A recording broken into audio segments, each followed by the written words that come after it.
So it's week 5, and today we're introducing NoSQL databases and going to get started with MongoDB. We've watched a couple quick videos, and we've just been talking about some of the differences between a relational database and a NoSQL database. So we've said that MongoDB is document-oriented and it's schema-less. Anything else that's different about what we know about relational databases? Let's go back here. That's kind of a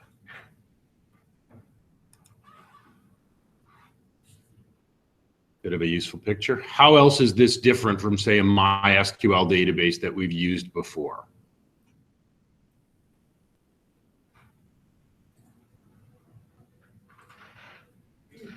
You're able to store like different types of values in, well, I guess that's not really a column, but like you have 6 and 7 there, which are integers, and you have a. Yep.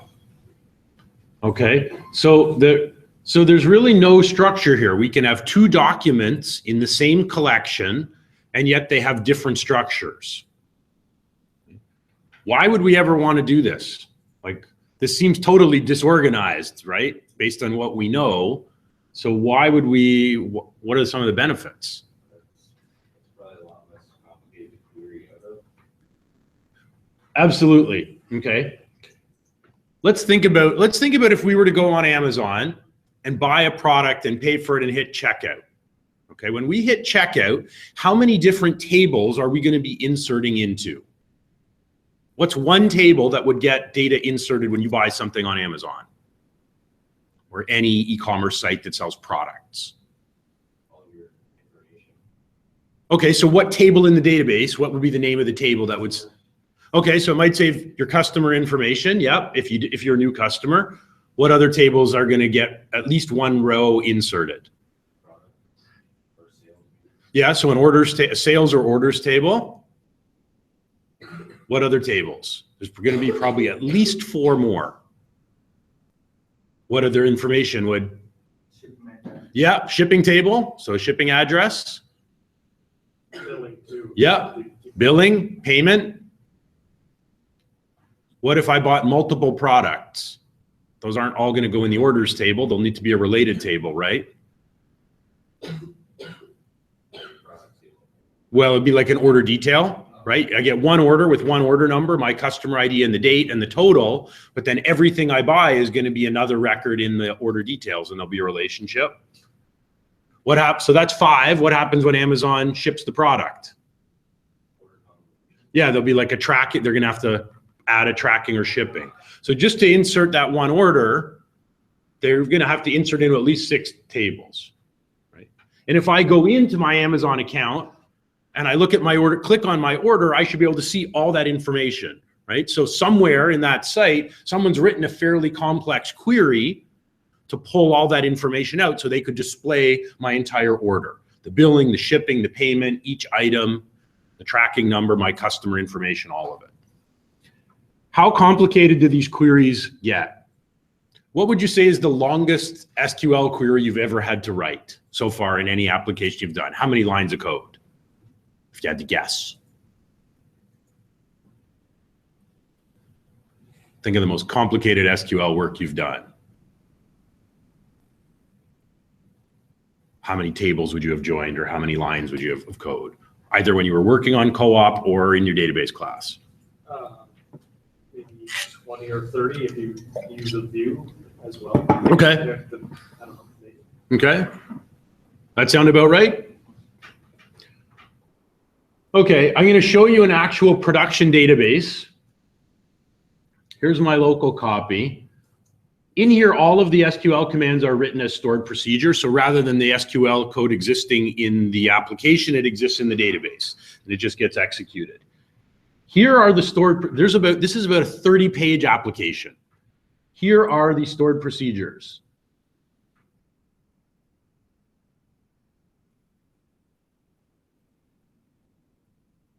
I think there's about 210 of them. Now I've decided to show you my favorite one. So in here, this is for a province-wide organization, and they have volunteers all across the province. And there's a search page where someone can search. Here are all of the different criteria that could be in that search on the page, typed. Want to see what the query looks like? Anybody want to guess how long this query is before I show you? How many lines of code? Take a guess.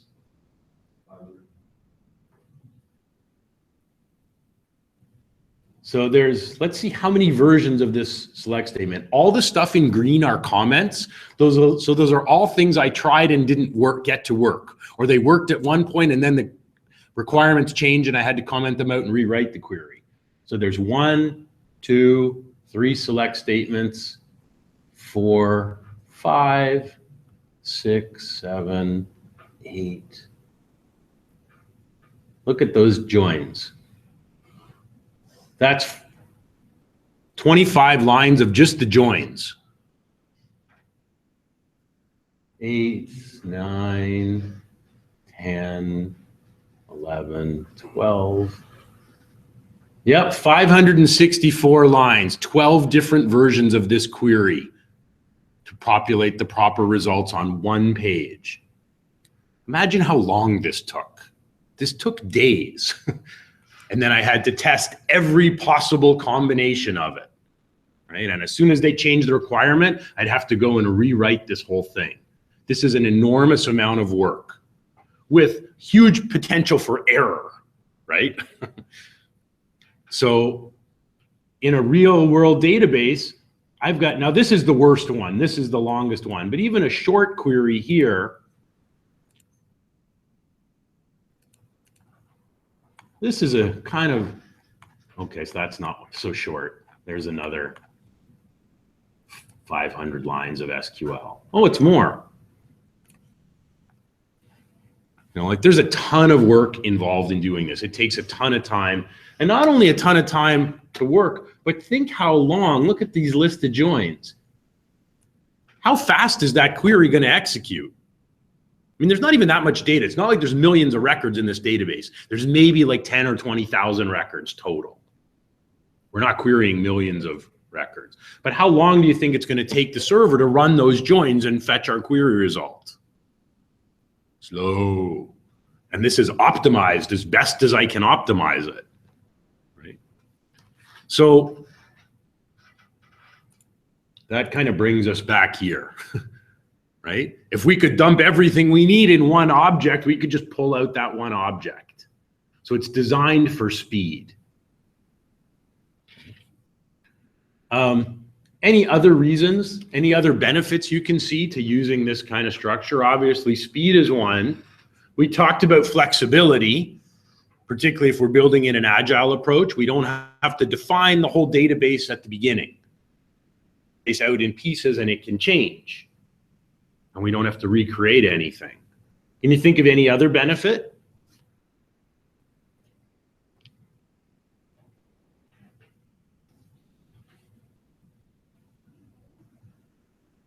Why would this be so popular? He didn't mention this in the video, but why would this be so popular if we're building our sites with Node?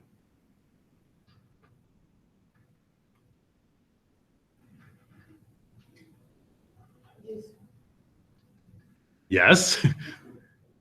Yes, Vaishali, tell us why the fact that our data is in JSON is a good thing if we're building our site in Node.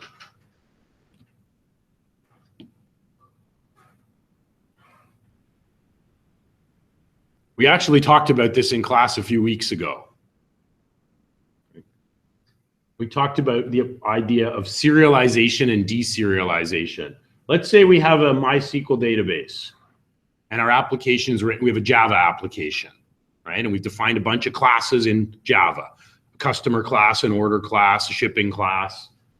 And we have, you know, a customer table, order table, shipping table in our MySQL database.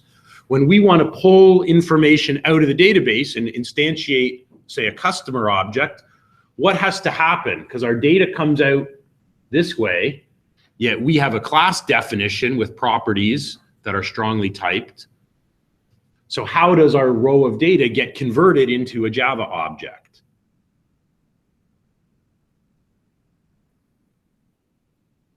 What does the word serialization mean?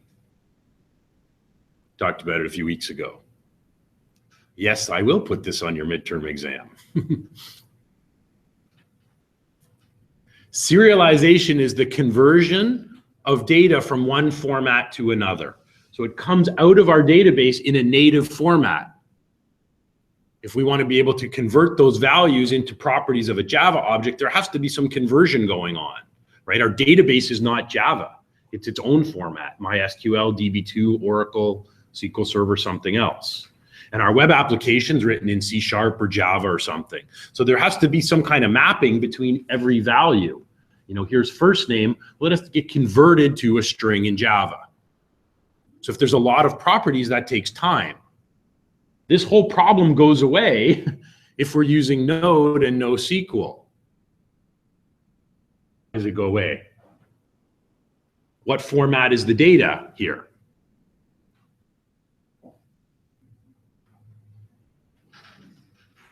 Mahesh? Yeah, it's JSON. What language is JSON? What programming language? What's the J stand for? JavaScript. When we're writing Node, what programming languages are our classes in? JavaScript. It's all JavaScript. So our application code and our data are the same format. So that whole process of converting from our class code into some kind of native database format, it goes away because it's all JavaScript.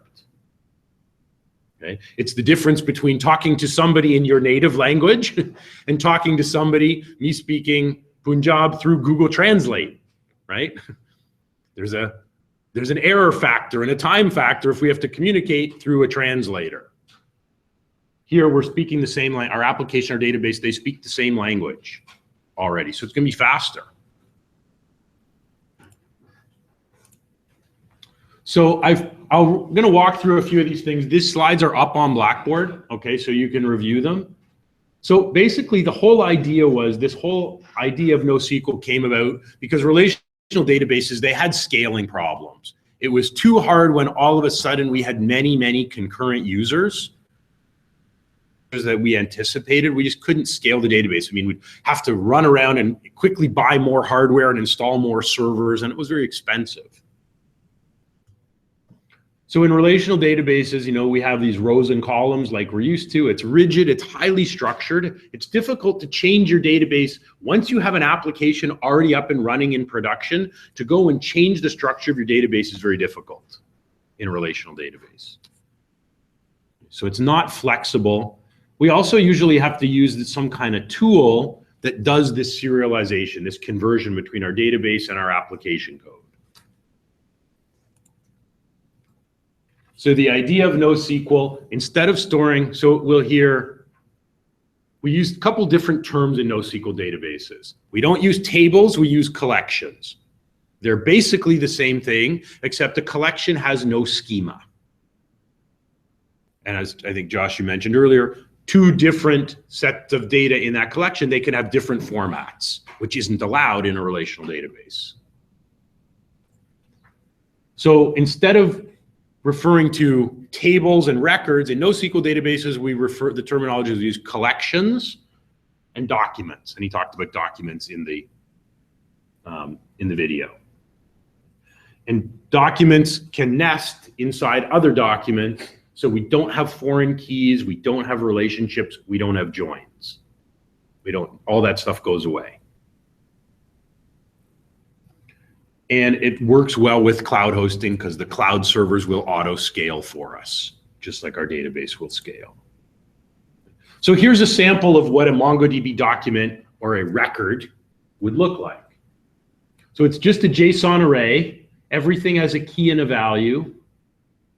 You'll notice automatically whenever you insert data into MongoDB, it will generate a unique identifier with the name _ID, and it'll give it a type of object ID. And it'll just assign a random ID. So we don't have to set up primary key fields, not necessary. And then in here, we can have nested, we can have subarrays. So here we have an address array, then we have a few regular properties, and then we have a grades subarray. And within grades, each grade is its own array with a date, a grade, and a score. So it's gonna be much faster if we want to pull out, here's obviously a student record. We can just pull that object out. It has everything about that student. We don't have to go and find the student information here and the courses here and the grades there. It's all in one, stored together, one place in one object.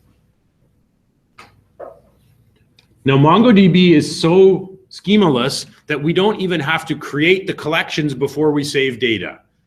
And we'll try this. If we just run an insert command on a collection, if that collection doesn't exist, Mongo just creates it.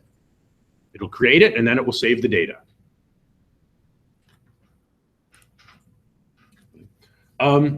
This is actually not as new as you might think. It's new to us. It's actually been around. It's a fairly mature product. There are some other NoSQL databases, but MongoDB is the most popular, the most widely used. The name Mongo, they actually took it from the word humongous. They wanted a big database to hold lots of data. So that's where the name Mongo comes from. So the data is actually stored, it is in JSON. It's a modified version, again, designed for performance and to optimize storage. It's in a format called Bison, which is binary JSON. So it just converts our JSON to ones and zeros, which is super fast. And most cloud hosts will support it and run it. Okay. Now did everybody download MongoDB as I asked you to? If not, you need to do it now. It's free. So go to MongoDB and you can just, if you're on Windows, just download and run. On the bottom left, there'll be a link to use the Windows installer, the MSI file. So we'll want to do that. We won't use it this week, but maybe next week. There is a free cloud service called MLab that will allow you to host a few MongoDBs in the cloud for free. They have a sandbox. So they'll give us a certain amount of storage. We don't need it for today, and maybe for next week, we can we'll just run our MongoDB locally. But for assignment 2, you're going to need to use the database in your second assignment, and it will have to run online. So you're going to need your database online. So MLab is a free place to run our databases online.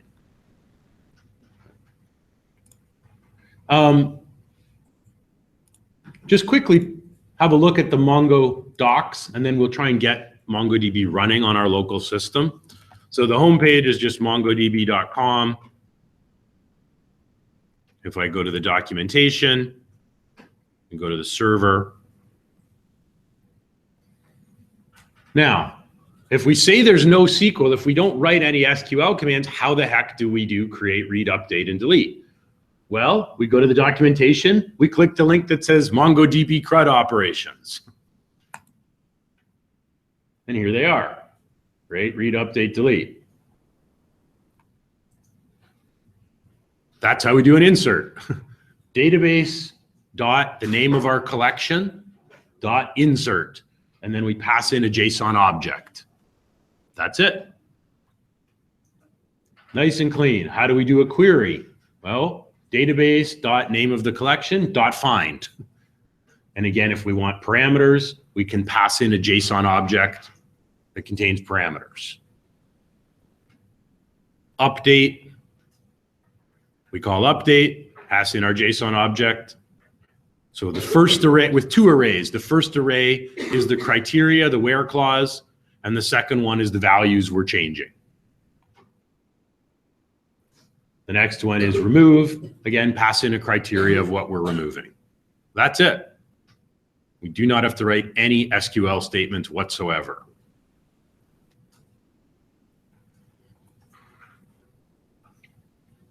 Now, let's configure MongoDB. By default, it should install on Windows into Program Files, MongoDB. And you'll get a folder in here that says Server. Now, this application is self-contained, meaning you can copy the files anywhere on your operating system and run them from any location. They don't have to be run from here. And in fact, we want to move them from here. And here's why. I'll show you. There's basically inside, so I'm just going to keep opening all the folders, server and bin. These are the actual application files, the executables. The file that actually launches a local instance of the MongoDB database server is this one, MongoD, the Mongo daemon. We can run it from here, but typically we're going to want to run MongoDB from the command line. It's designed as a command line tool to launch it. And if we run it from the command line here, we have to browse into this path every time to start our server. Well, that's a big pain. We already kind of set up a shortcut by creating a node folder inside our users directory. So what we want to do is we're going to copy all these files and we'll create a MongoDB folder inside of our node folder, because that way the path when we go to it on our command prompt is going to be easier. So here's what I want you to do. Browse into this folder. Go into the folder where all your MongoDB files got installed when you ran the installer. Your path should be the same as mine. For John, if you're on a Mac, your path may be different. So I'm just going to hit Control A and Control C. Just copy all the files, everything we got from MongoDB. We'll only have to do this once, and then it'll be set up in our more convenient folder. Get all those files. Go to your node folder that we've been working in. If you haven't already set that up as a library, you should, because then you just have a quick shortcut to it. Otherwise, every time you have to go into C, Windows, Users, your username, node. So just add it as a library, and then it will just appear here. So here's my node folder, all the stuff we've been doing in class. So inside of node, make a new folder called MongoDB and just paste all the files in there.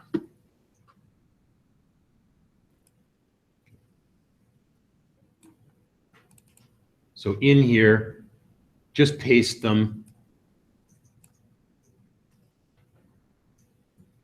here. So I'm going to suggest we don't have to, you can skip this step. You don't have to run MongoDB from here. It's just going to be simpler. It'll save us time running starting the server up every week.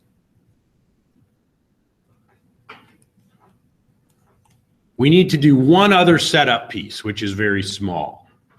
When MongoDB loads, it looks for a folder on our system called data, and inside of data, it looks for a subfolder called DB.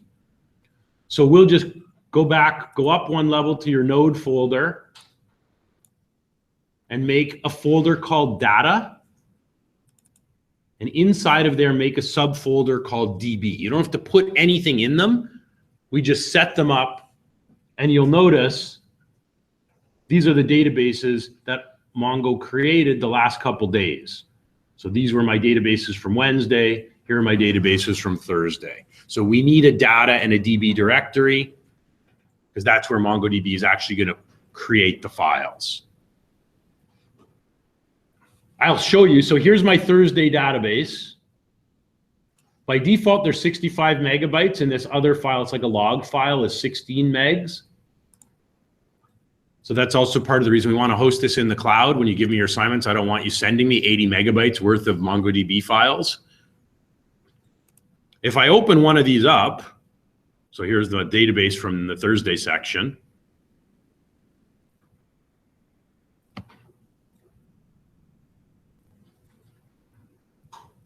There's our binary JSON. That's the database.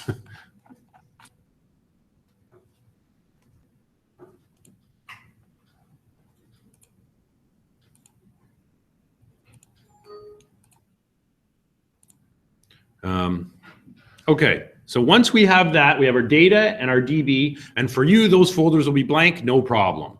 Once we start it, Mongo is going to create a temp folder, it'll create journal, and it will create some databases. So how do we start this up? We'll go to our command prompt, and we'll just browse into our new MongoDB folder. So this is why I moved it. Otherwise, we'd be browsing to C, program files, MongoDB, server, 3.0 bin. This is shorter.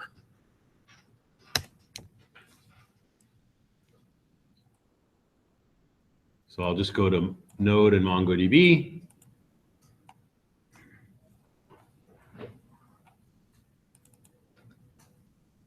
So we're going to want to run this file, MongoD. So I'm going to run the command MongoD. And now we want to specify, we need to tell MongoDB where the path is to our data directory, because that's where it's going to create the databases. So we'll use the switch db path, and then type in the path to the data folder we just built.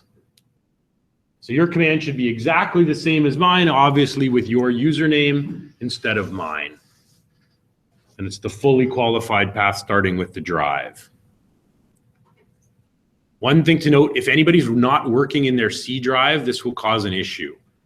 I had a couple students Wednesday that have put everything on their E drive, and Mongo didn't like that. They had to move it to the C in order to run.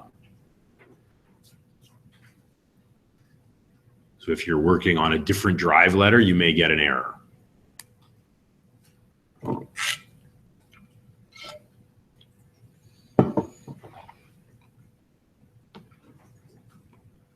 So if we run this command, we should get a whole log saying MongoDB is trying to start.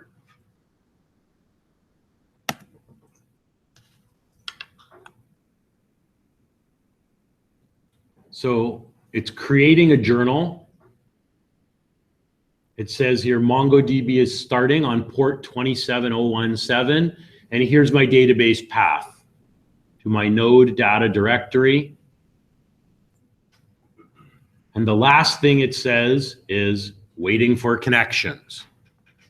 So this means the database is running.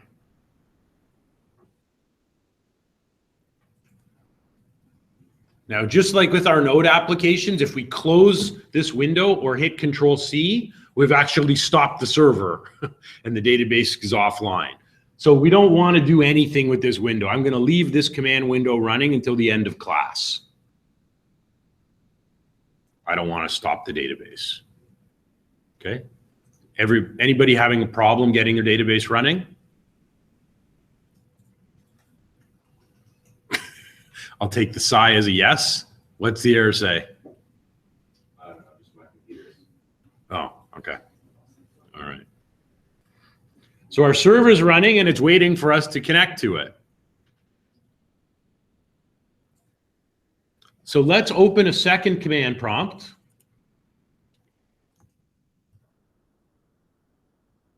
And again, let's browse back into the MongoDB folder.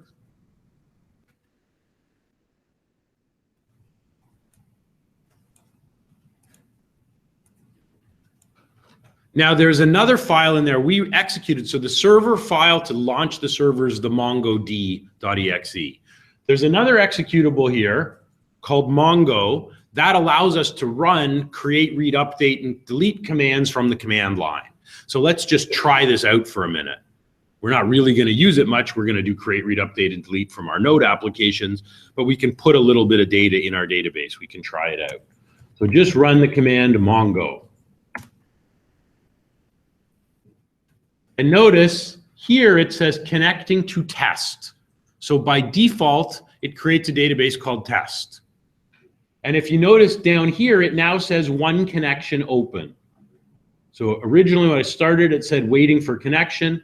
As soon as I did this, I get a message that I now have a connection to my server.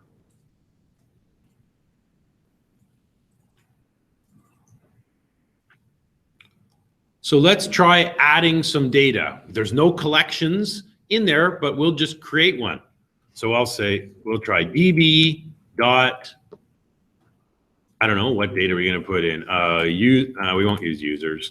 db.students.insert. And then I'll open a round bracket and then a curly bracket. I know it's hard to see. Round brackets on the out.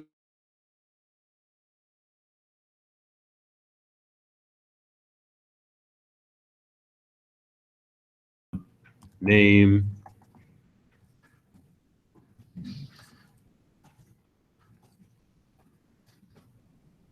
So again, it's round brackets on the outside and curly brackets on the inside. So we didn't have to create a students collection. We can just start inserting data.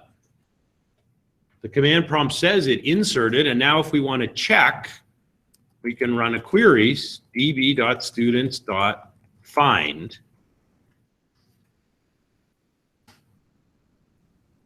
I already have a few students. I've done this the last couple days.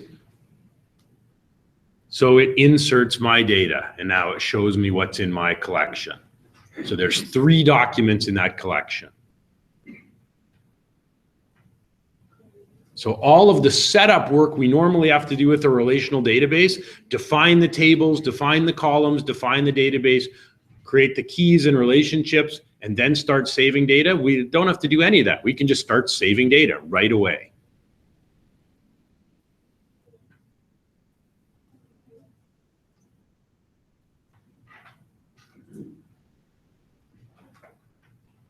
The other thing we're just going to do is let's create, rather than use the test database with our node application we're going to build, let's create a database. If we were using MySQL, we'd need to run a create database statement. We don't need to do that here. We can just run a use command. I'll do use COMP2068 Friday. That database doesn't exist. It's about to be created. So now I've switched to that database. If in this database I try and find my students collection, I'm going to get an error, right? Because that collection doesn't exist. I may not get an error, I just won't get anything back. Yeah, no data.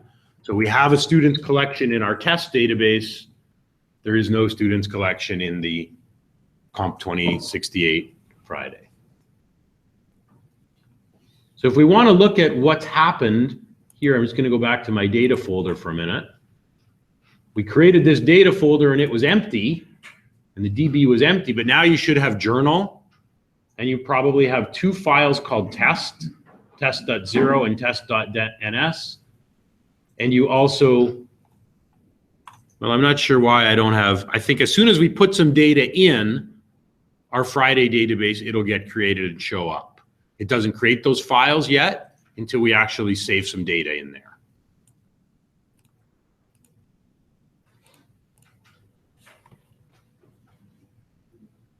So we're not really going to use this command prompt. Actually, we will use it again one more time to insert some seed data into our COMP2068 database. I'm getting an exception with Connect. I tried MongoDB repair, MongoDB repair. Okay, you get the connect failed. Here, just launching the server? Yeah. Is there any other description of the connect failed? Typically, it would be at the top of the stack in red. No, I'm not seeing any red. Is there any other description? Have a look. If not, I'll come and look at the break. I got the same. Is there any other error description in that trace? Saying C data DB not found. That terminates. Okay, so there's your error. So when you ran MongoDB, did you include this? Oh, probably not. Right? There it is. If you run it and don't specify a path, it will look for a folder in the root drive called data with a subfolder called DB. We don't want to use that. We're using this as the path. So you need to specify this in the command as well. I think that also looks to that configuration. Okay, look through the trace for any other indication of something that's wrong. You have to read the messages. Ash, give the computer back to Vaishali and let her check for messages first. Make sure there's nothing else there. Everybody else, okay, have your MongoDB running, okay? Okay, let's take a break here. So when we come back, what we're gonna wanna start to do is look at how do we connect up our node application to this. So how we can do create, read, update, delete. We won't get it all done today. We're probably only going to get a read operation done today. We'll seed the database with a bit of data, and then we'll try and display that in our node application. Next week, we'll do create, then we'll do delete, and we'll move on to update by the end of class next week. So let's take a 10-minute break. Here, we'll come back at 9:05.